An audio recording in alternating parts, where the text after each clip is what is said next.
These are the words women tell me. I'm not feeling like myself. I feel a truck has hit me. I don't know what I'm doing. I'm not the person I was. You could be in perimenopause. Perimenopause can start 3 to 10 years before we hit menopause. Perimenopause basically is like PMS every single day or every other day. I thought HRT is not for me. I'm a South Asian. I need to do things in a very natural way. My mom never took hormones. I was scared myself. If your lifestyle is not good, like alcohol, obesity, not doing exercise, you have 3 times more risk of developing breast cancer than if you take HRT. HRT is not the magic pill. It is not going to do your exercise, your weight training, your food, your sleeping early, your behaving yourself, cutting down alcohol, smoking.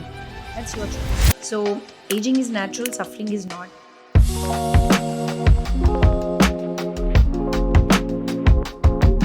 If your Google history looks something like this, am I perimenopausal or just stressed? Why am I sweating at 3 a.m.? Is rage a symptom? Then, darling, my friend, this episode is for you. Perimenopause, the phase no one wonders about, and yet somehow it's running our lives. Hi, I'm Gayu Lewis, a board-certified integrative nutrition health and menopause coach, and this is the Gayu Lewis podcast, where we talk about everything your mum, your doctor, and sometimes even your girlfriends don't talk about. From hormones and mood swings to food, fitness, and thriving through midlife, no topic is off limits here.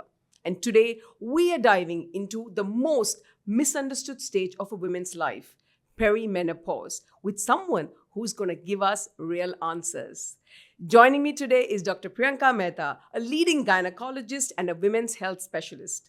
She's passionate about helping women navigate the hormonal chaos with clarity and confidence. You might remember her from our earlier episode on PCOS, and today she's back to decode what really happens before menopause hits and to answer every burning question you've had but didn't know who to ask.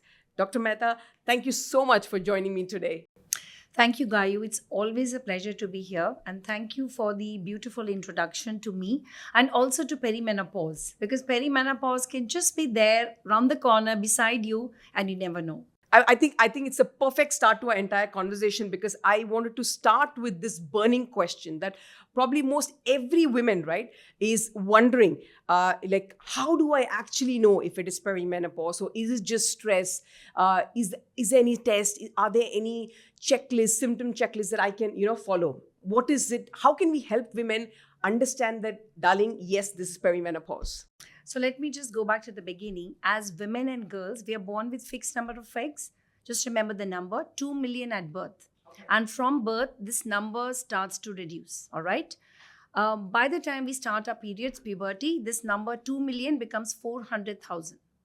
Now, during our lifespan of maybe from 15 to 50 years, we will release around 400 to 500 eggs, like every month as we get the period, which means by the time your eggs are maybe less than 1,000 or not there at all, that is what is menopause. So menopause as such is no period for 1 year. There is no blood test as such that we need to do to pick up menopause, because after 40, usually, if you don't have a period for a year, we assume it's menopause.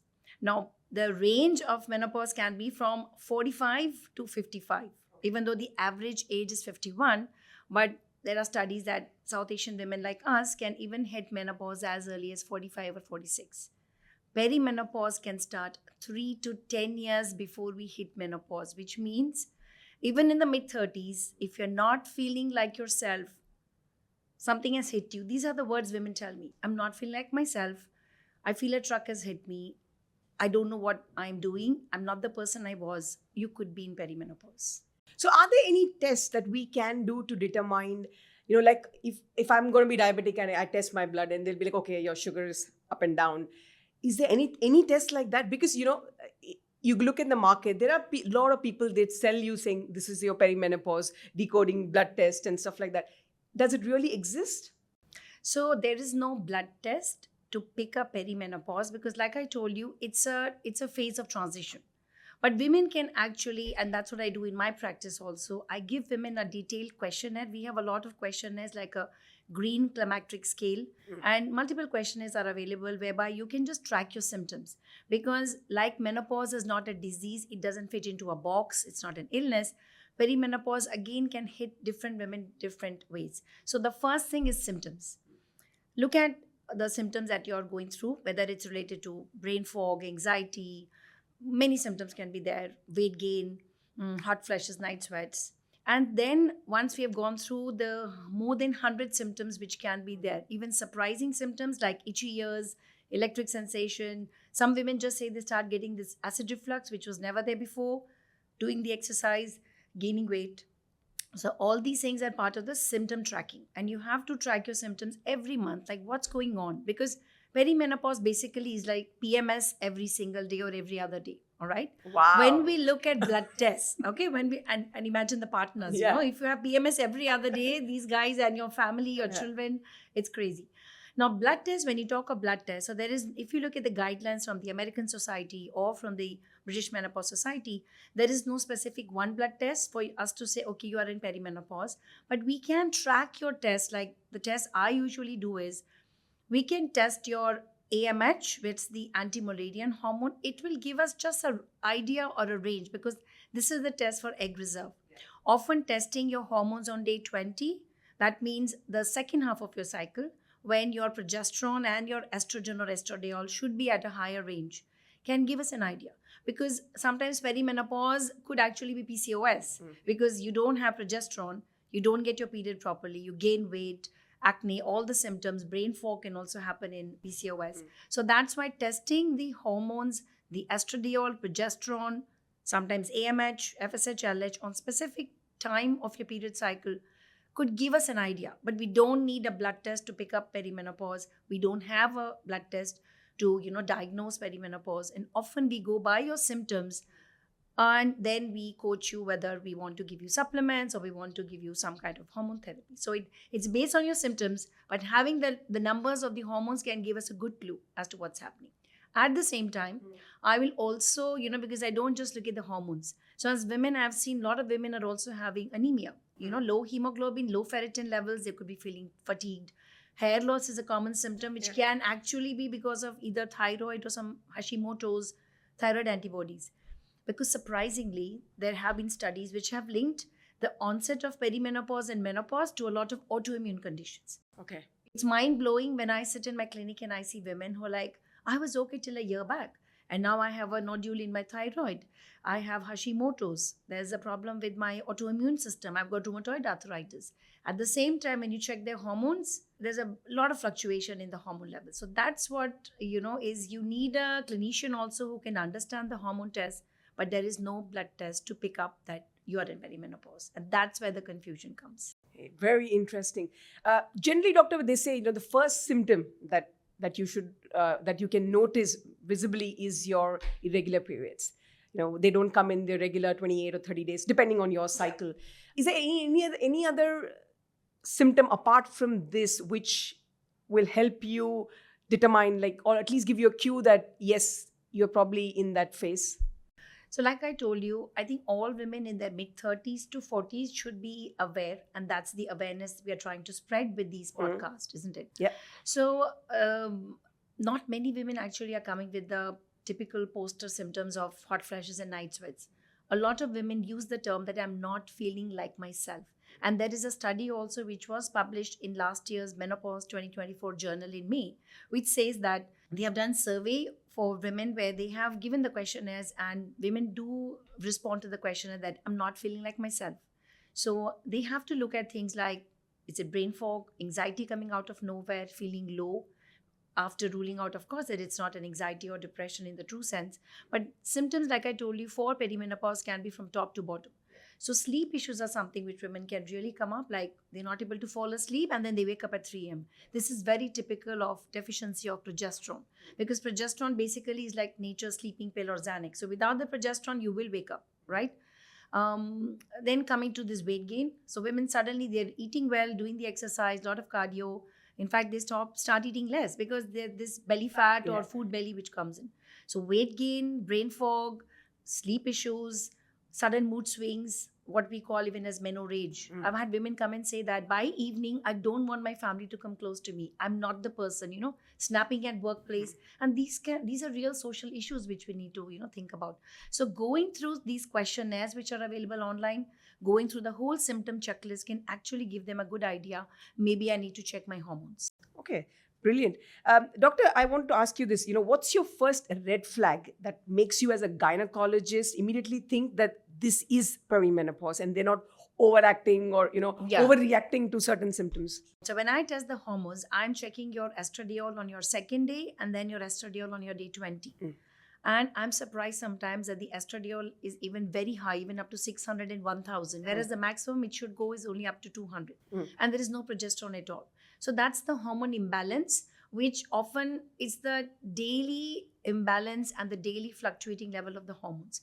So as I told you, it's just about when a woman is saying that I'm really having sleep issues, I'm also having these hot flashes and night sweats, and I'm not able to, sleep comfortably. I wake up tired. I don't have the motivation to do my things.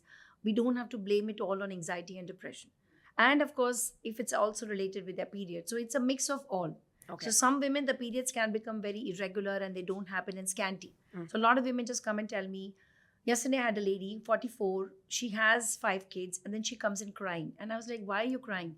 She's like, I'm scared about pregnancy, but I'm more scared about menopause because my friends are saying, you're not getting periods also properly. Maybe you're in menopause. So that is where there's a lot of fear. There's a lot of myths. There's a lot of, confusion. So track your period cycle. Look at your mood. Look at your sleep. Look at how you feel. Brain fog, forgetting names, forgetting things. No, you're not going crazy. I just tell them, you're not going crazy. Let's test. And women are smart enough to look at the numbers and understand, okay, this is the reason, this was the hormone which was missing, or this was my hemoglobin was low, or I have a thyroid problem, or my sugars are high, or my vitamin D or B12 is low. And then we tackle depending on what we have tested. You spoke something that really stuck with me. You're saying that she was scared that she is in menopause. Why do you think women are afraid of menopause?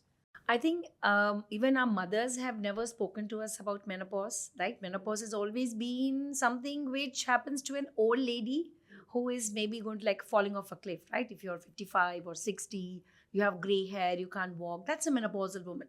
Even if you look at the animations, just click on menopausal woman for your socials. If you want any animations, they will just show an old lady.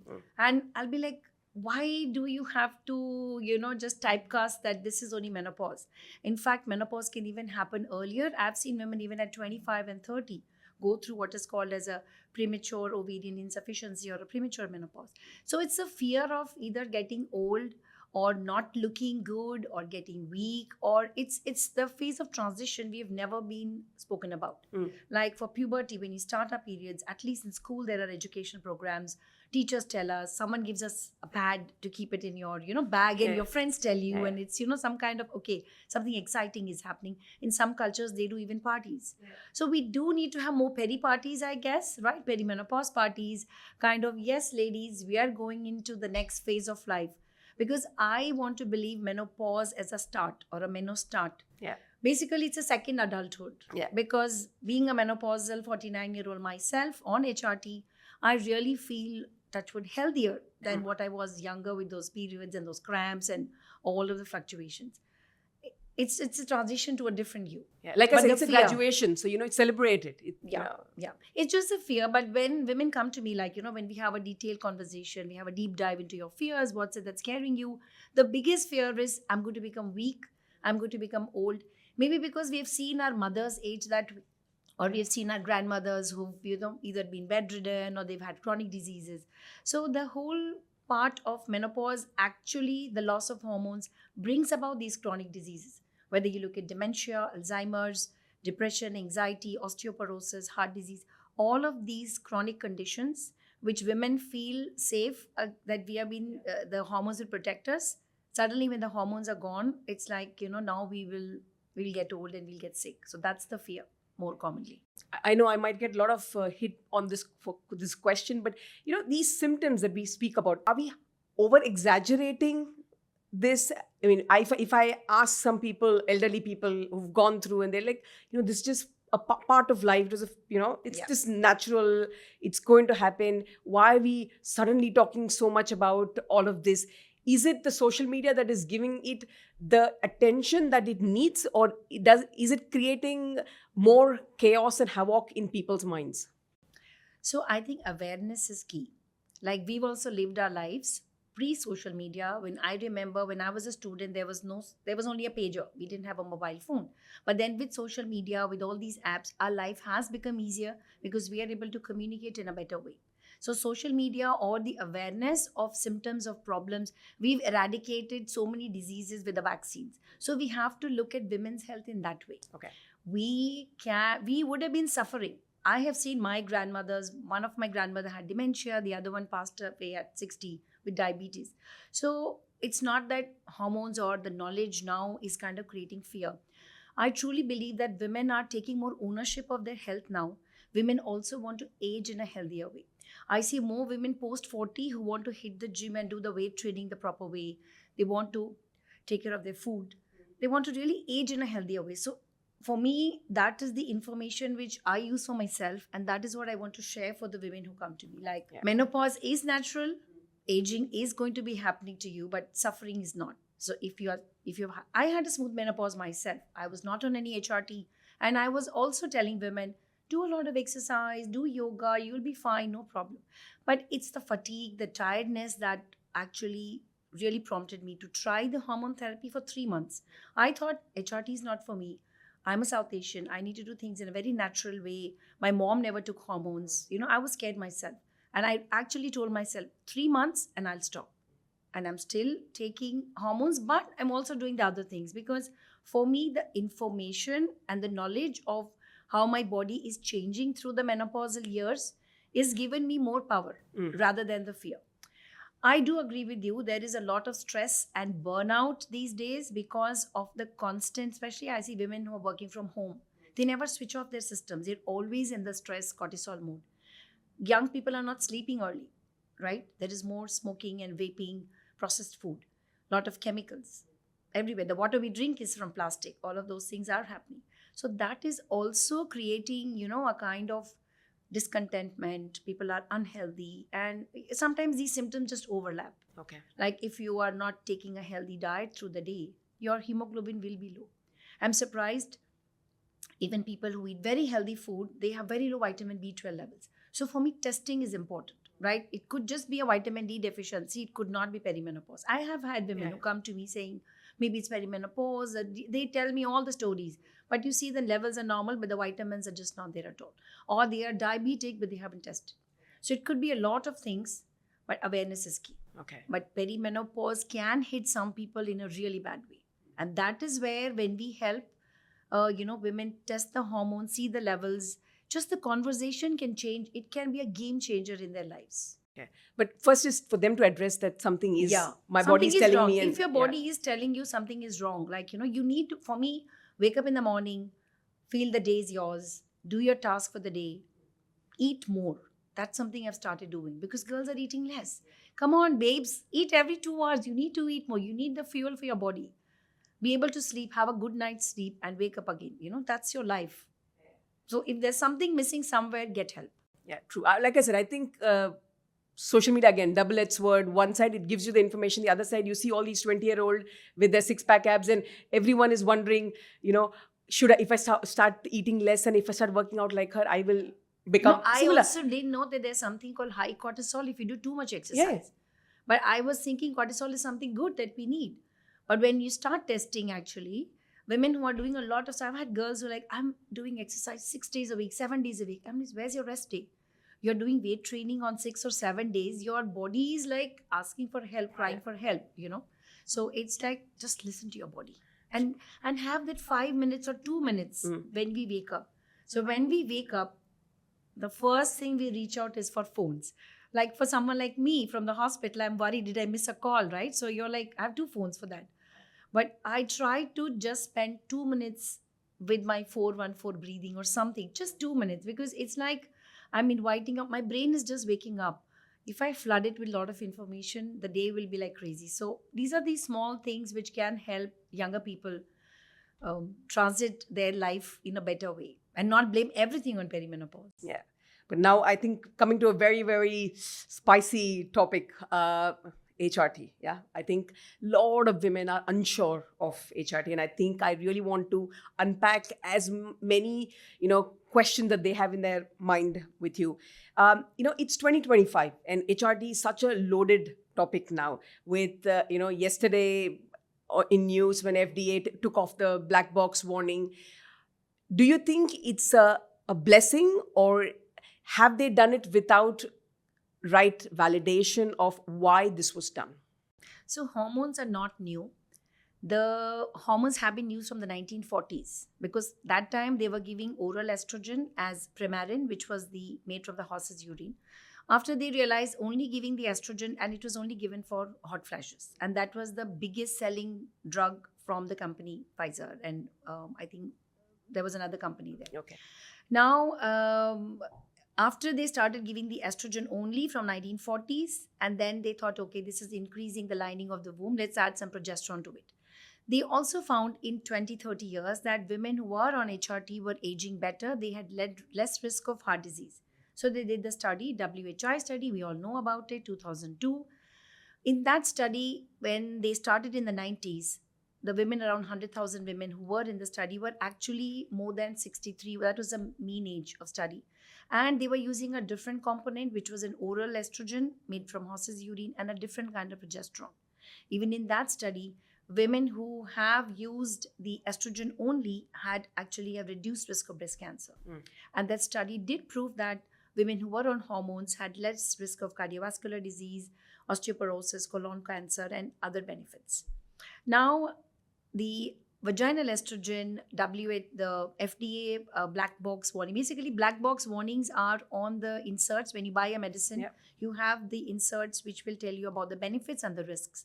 So the risks which were written for vaginal estrogens, which are very safe, we are using a very low dose. Like if you use vaginal estrogen for the whole year, it's equal to actually just one oral estrogen. Okay. That's the low dose that we are giving for treating dry vagina, or what's called genitourinary syndrome of menopause. Okay. So the inserts were carrying warning of cardiovascular disease, pulmonary embolic problem, or even dementia. And these have been removed. And this has not just happened overnight.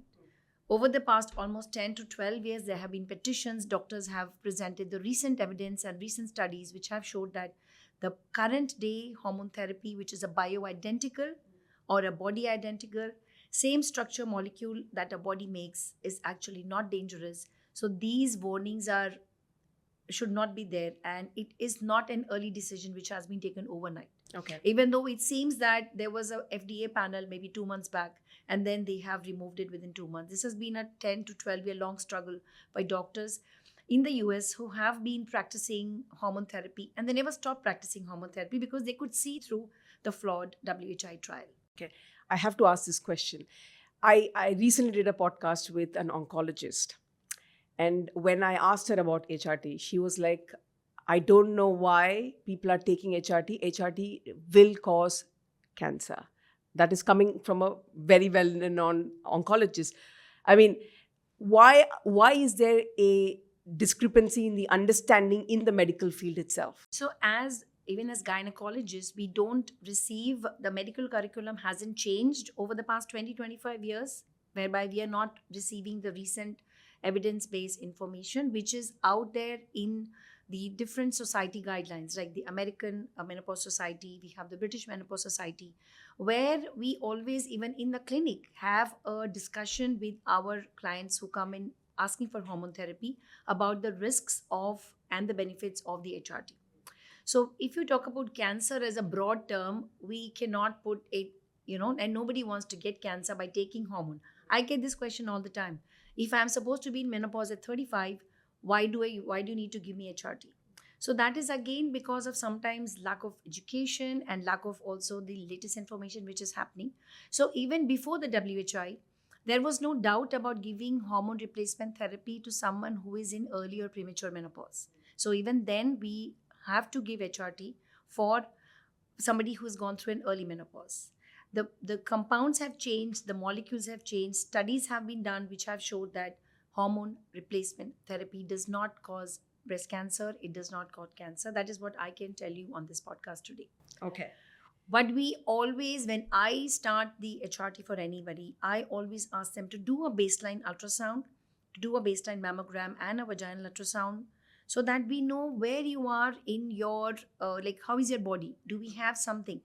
So the myth or the fear is that estrogen actually will increase the risk of cancer. But even the WHI study, the arm where they took only the estrogen, actually there was a 22% reduction in the breast cancer. The estrogen plus the different molecule called Provera, progesterone, which was used, there was one extra case in 1,000. So the statistics were actually wrong there. All right. But like I tell you, if your lifestyle is not good, like alcohol, obesity, not doing exercise, you have 3 times more risk of developing breast cancer than if you take HRT. We have not used HRT over the last 20 years as much as we have started using now. Even now, even in the US, only 4 to 8% of women actually get HRT. But the breast cancer has increased over the past 20 years. Even younger women are getting breast cancer. So breast cancer, in fact, 70% of breast cancer will happen when there is no family history. 30% will happen in women younger than age than 40. So again, any woman who comes to me, I even talk to them about the breast self-awareness. Like start doing your self-exam from when you're 25 to 30. Start doing your ultrasounds from when you're 30. And then the mammograms from 40. So that's the only way to kind of, pick up any problem. Okay, I had a question. I mean, again, going on to the whole HRT stuff, right? Why do some doctors, prescribe it very quickly? A lot of doctors, you go to the first, they look at you, they say, okay, yes, let's go start HRT. Whereas there are some doctors who are like, okay, let's look at different options. Why is it a difference there? So it is again like, if you look, I always compare menopause treatment to IVF. Right, so the IVF started sometime in the late 70s and 80s, and it took a lot of time even then for people to accept. Right, there were a lot of backlashes. The people who started as Dr. Steptoe and team that no, IVF is unnatural, you shouldn't be doing it. But now you can see that how widely we are accepting this and how commonplace it has become. So any change takes time. Even the biggest controversy, which I don't think in my lifetime I will be able to get an answer to that. Is it a vaginal birth or cesarean section, right? As an obstetrician still, this is the question people ask me on their first visit. You've just got a urine pregnancy test positive and they want to know, are you going to do an unnecessary cesarean section? Now, I want a normal delivery. And I tell them, only pizzas are delivered. It's a vaginal birth, cesarean birth.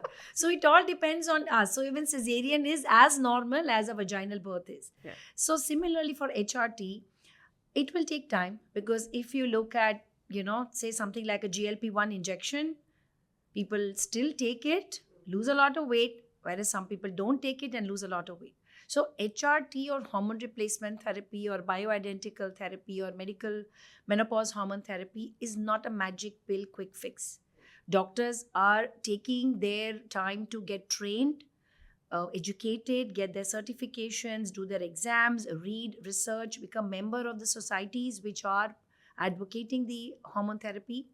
And these guidelines are also for the open public for you to read, like the British Menopause Society has guidance, Australia Menopause Society has guidance. These are all open view. You can go through the guidelines for different indications and even testosterone for women, vaginal estrogen. So these are all options. Of course, HRT is not the magic pill. It is not going to do your exercise, your weight training, your food, your sleeping early, your behaving yourself, cutting down alcohol, smoking. That's your choice. So this is just part of the toolkit. You think HRT, and a lot of doctors also say this, you're not married to the HRT. Not that marriages are lasting. Yeah. If you think HRT is not working for you, don't need to take it. But till now, my clients who come to me, women, not one of them has come back and not asked, okay, don't give me a refill, because they see the difference. Okay. It's that not every menopause is the same. Some women really go through it in a smooth way. If I feel they have been also taking care of their health in their 20s and 30s, then the transition is easier for those women. But some women are really stuck with an autoimmune condition. So why do you want to suffer? If something is helping you live better, age better, why not? Okay. So, Doctor, the HRT, when can you start? Is there like a specific age? Say, imagine I am 42 and if I start on HRT right now, can I take it till I die? Or is it only like, okay, you can take for 10 years or 20 years?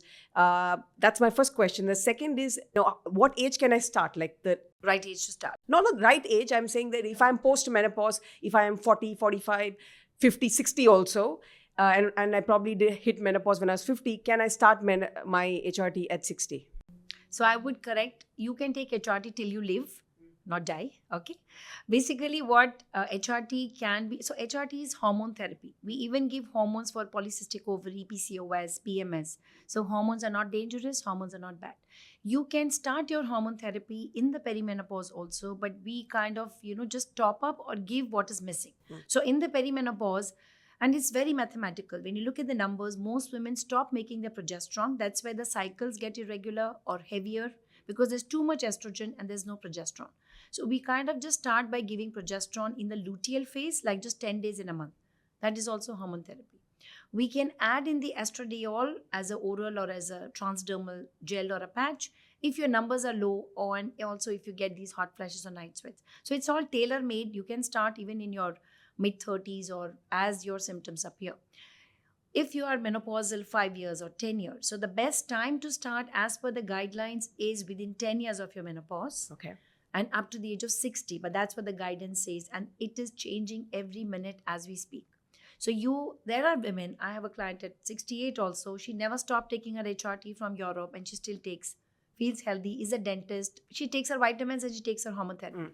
So the studies are coming in that you can take your hormone therapy even later. But if you want to start your hormone therapy later than 10 years, then the benefit of the estradiol in keeping your blood vessels, compliant or pliable kind of is lost. Okay. So then we want to do, like I have people coming in at 55, 10 years later. Then I do like to do a bit of testing for their heart health. Like you have a calcium score which can see how your heart health is. You want to check your DEXA scan to check how your bones are. You of course want to do your breast ultrasound and mammogram. Not because the hormone causes cancer, because you want to know your baseline, how things are. I mean, that's something, a check that you want to do all the years. And just you go about it, yeah.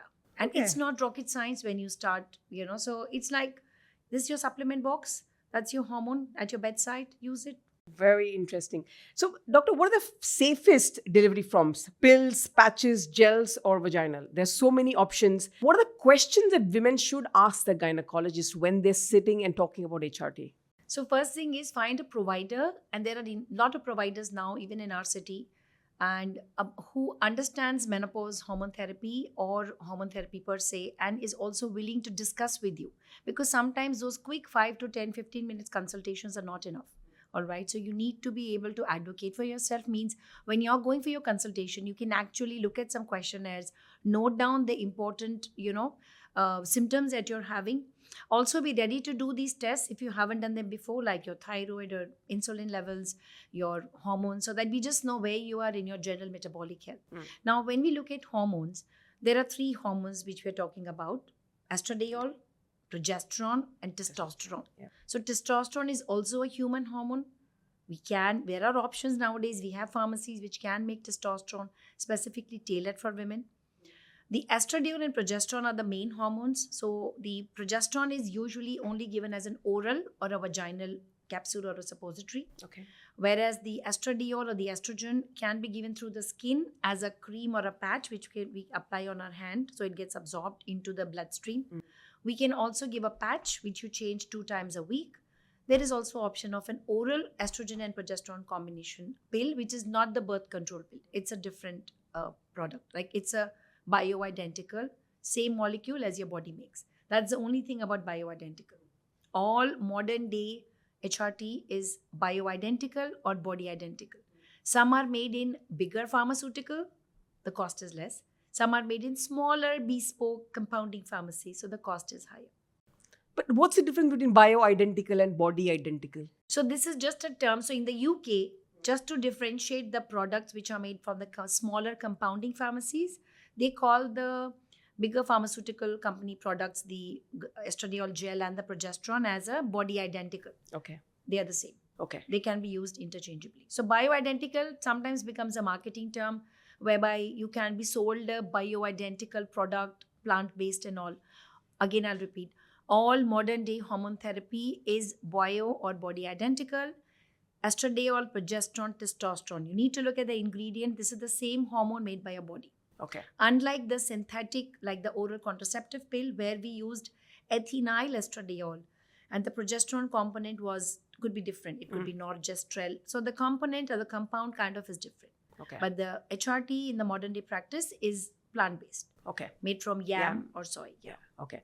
So even the progesterone that we take is body identical. Yeah. So you need to just read your capsule carefully. Like I tell you, read your Yeah, ingredients yeah. in your Coke or Yeah. in whatever you're having. It will be written micronized progesterone, Okay. natural micronized progesterone. And you'll be surprised. If you are going for fertility treatment, even at 49, we are using the same hormones happily. But when we are going for perimenopause, at even a younger age, we're a little reluctant. But we use the same estradiol patch sometimes, oral estradiol for women with low ovarian reserve. We are also giving testosterone for low ovarian reserve. But doctor, I have a question. A lot of women take HRT. I said I have nothing against it. But why are they hesitant to share this information with their own friends? I think it's again the whole. I had this question asked 2 days back, by a friend, by a client who had come to me, who was started on HRT, but then the dose was, not optimized again. So she had some bleeding and all of that. And she asked me the same thing. Like, maybe it's again the whole thing that, do I declare that I'm menopausal? Can I tell people I'm menopausal or perimenopausal or I'm struggling or I'm suffering? I say, wear it on your sleeve. Why not? Right? So 49, menopausal, ready to go for quite a number of years ahead. So it's a fear of age. I think we're all scared of aging in some way or the other sometimes. So aging is natural, suffering is not.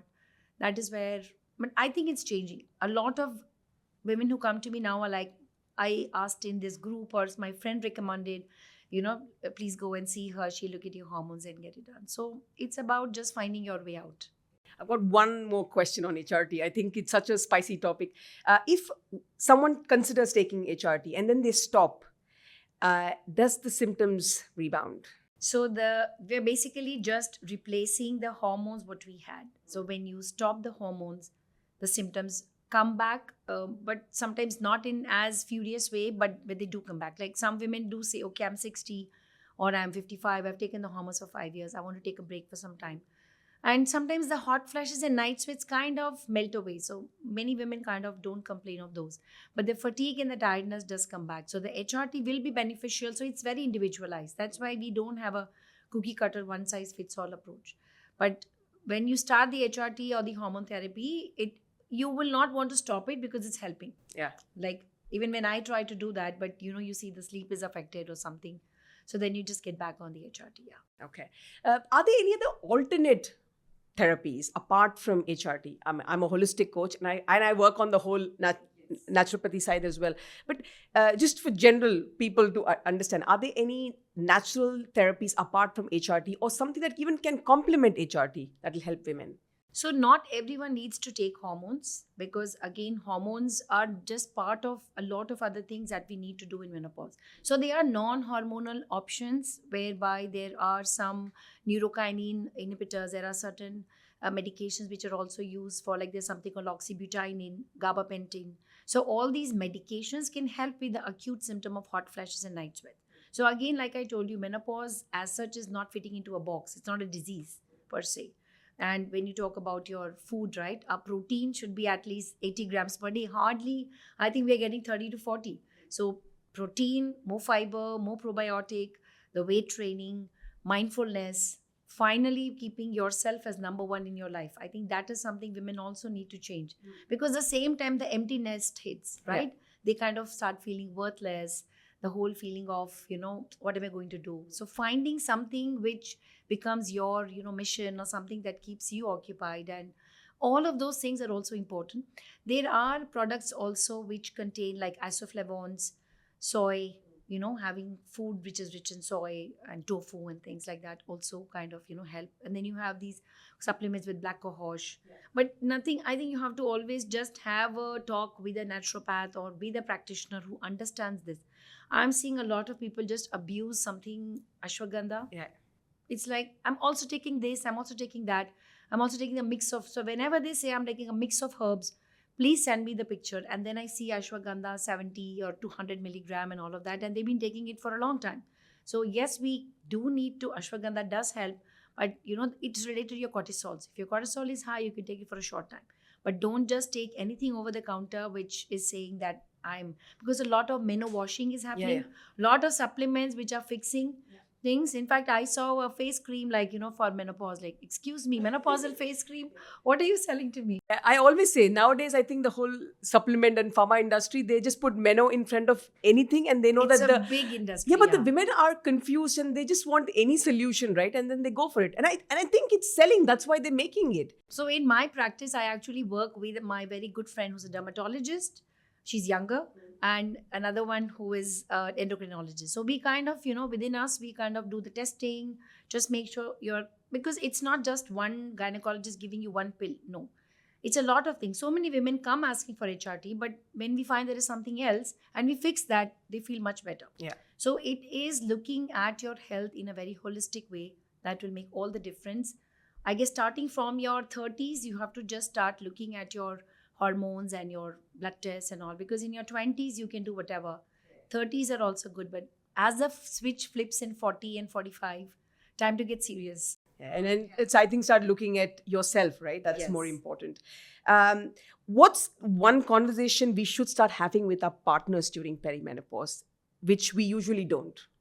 So again, I think just the conversation that I'm not feeling okay, right? I've had women come and say, I don't even want them to touch me, or, I'm not feeling okay. I'm getting angry at everybody.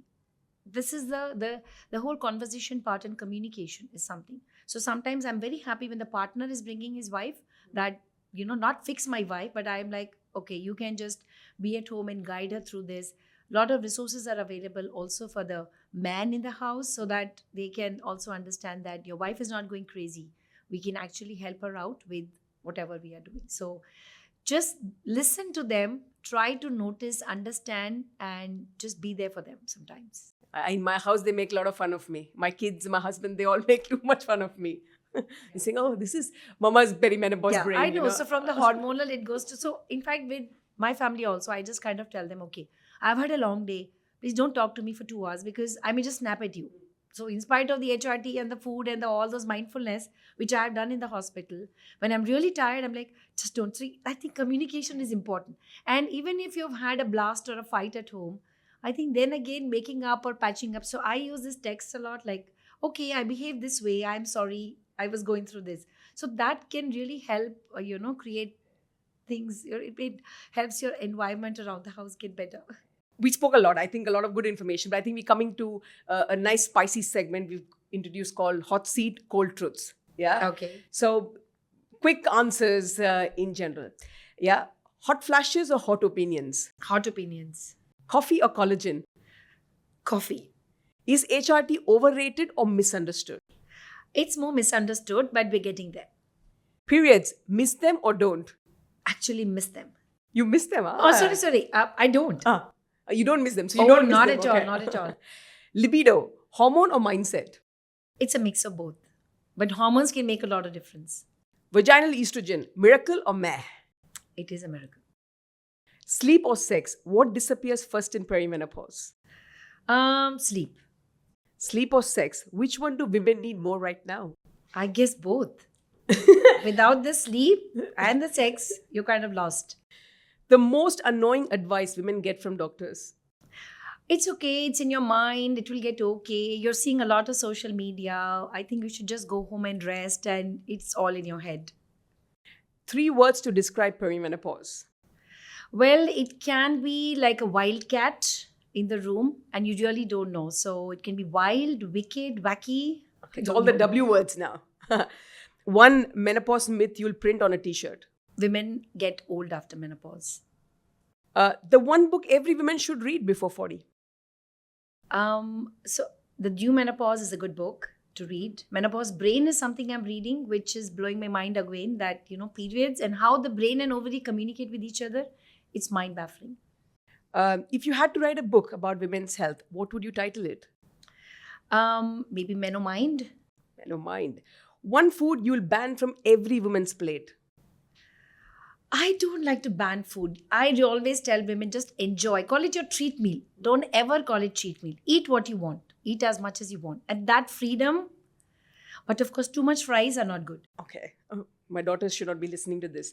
What's one thing men will never understand about women's hormones?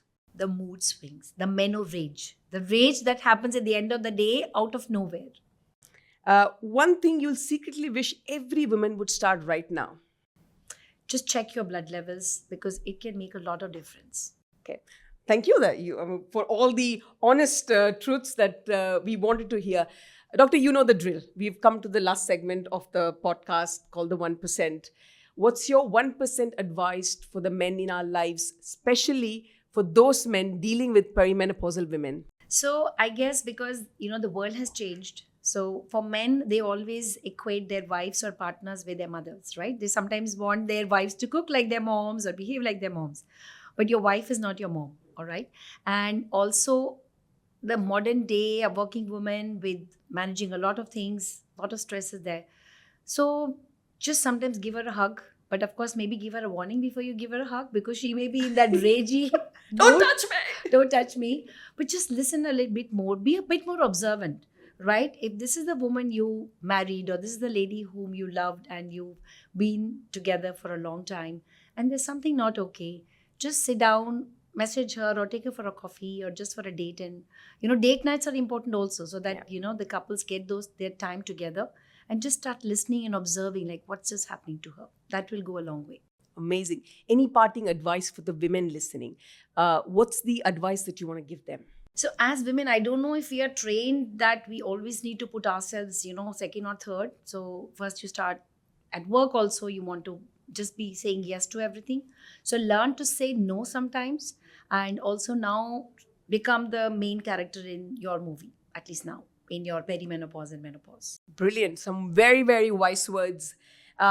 I love this chat with Dr. Priyanka. I think I love having her because she gives me the honest answers we all are looking for. There is no, fancy words in general. If you had any moment in this podcast where you felt like, wow, this is the kind of information I needed, then please make sure to like and subscribe and also share it with the women who's been Googling at 2 a.m. about this. She's surely going to thank you. I'm Gayu Lewis, and this is the Gayu Lewis Podcast, a space where we talk openly about women and midlife. Until next time, menopause, why pause? Let's play.